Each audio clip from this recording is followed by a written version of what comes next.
Hello everybody and welcome back to PGG. I play 4 new games from the Game Pass every month and eliminate one each week until we have the winner, my personally recommended Game of the Month. Keep in mind these are only my opinions. Today is the grand finale of September 2020. We started the month off with the 4 games Noah Prophet, Carrion, Spiritfarer, and Creature Noel.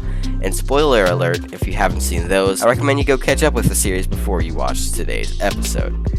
The last games standing are Nowhere Prophet and Spiritfarer. But wait, just one more thing. Both these games have made it to the end of the month, and I've got to admit, these are 2 amazing games. So in order to eliminate one, I have to dig deeper and go harder on both of the games. First up is Nowhere Prophet. Nowhere Prophet is a turn-based card combat game. You might come across a band of crazy bandits, and so much more while you're leading your people through the wastelands. Now, compared to Spiritfarer, this game is a more simpler game. The game is supposed to be played like it was designed, but Spiritfarer is almost an open-world game.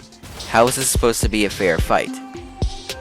Nowhere Prophet is very good at what it does. I'll come back to Spiritfarer in a little bit.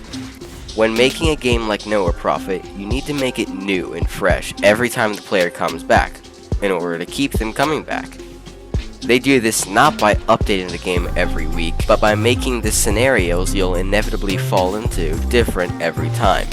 On top of that, they made enough hostile and friendly NPCs, so that every playthrough you'll encounter a different, new character that you probably didn't even know existed. Where you might have met up with a band of mysterious priests last playthrough, you might find a skeleton of a mystical beast piercing the sand like an old rune of a forgotten time.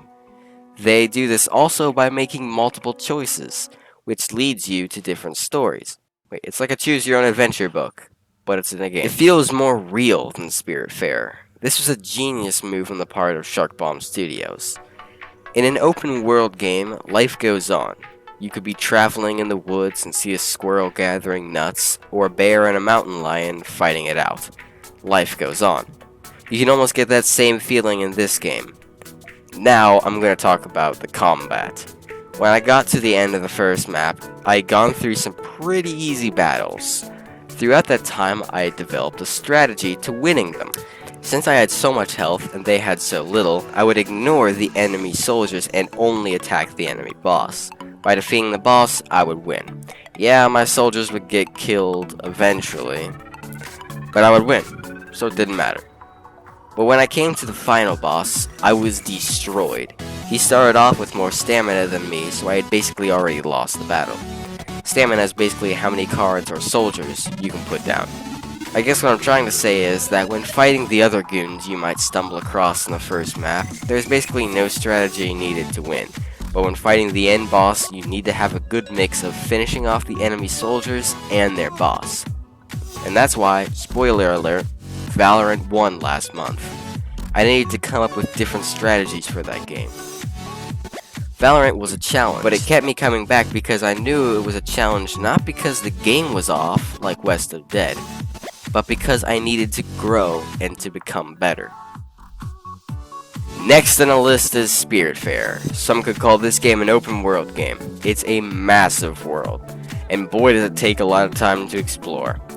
One of my biggest problems with the game is it's so time consuming. Just getting from one island to another is such a pain. You think you could just go and sleep and just skip it all, but no. In fact, when it's nighttime, your boat turns off, forcing you to sleep. And then, on top of all that, you need to turn the boat back on when you wake up.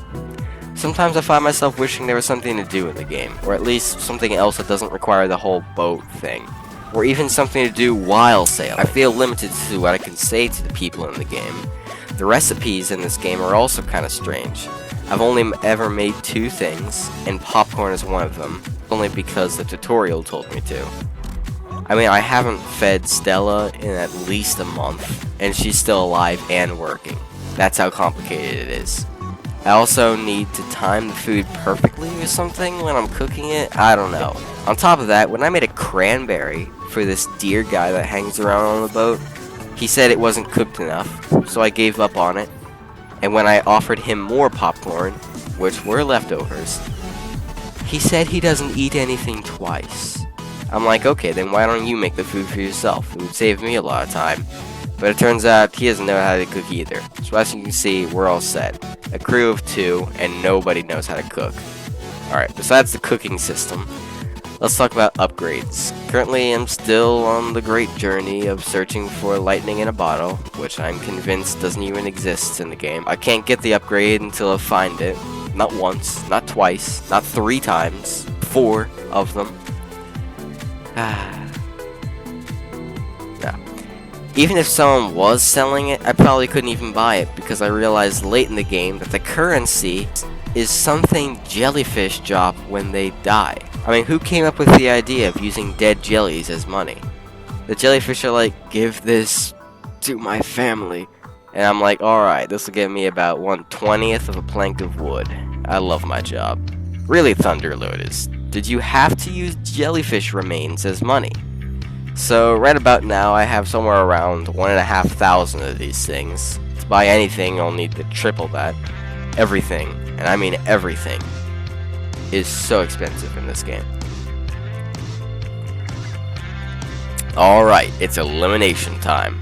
Comment down below which game you think will be eliminated. After a long time of hard thinking, I've made the hard choice. The game that'll be eliminated is Spiritfarer. I will admit, when I first played the 4, I thought Spiritfarer was going to win easily. I played some more Nowhere Profit, and I realized some things were going to change. Now, why would I eliminate it? Here are the reasons. First up, the time it takes to get from one place to another is just so long, it's ridiculous. It can take like 5 minutes just waiting to get from one island to another. The rare resources that you need to collect in order to get things or do things. I guess the game wants you to keep playing or something, but it could have done it in a better way. And, on top of all that, the cozy management dying stuff is just a little dark for a game that looks like it's for kids. Also, Nowhere Profit is really good at doing what it did. It took a simple concept about traveling around and finding/fighting people or other things you might encounter, and it skyrocketed with it. Man, I love this game. That means Nowhere Profit wins. Nowhere Profit is the winner of September 2020. I recommend you guys go play this game. It's a really good game. Alright, that's the end of September. I'll be back on the 4th of October 2020 with a gang of 4 new fresh games from the Game Pass. I'll post the next video Sunday, 12 PM Central Standard Time. Thanks for watching, thanks for subscribing, and remember, life is short. Play great games.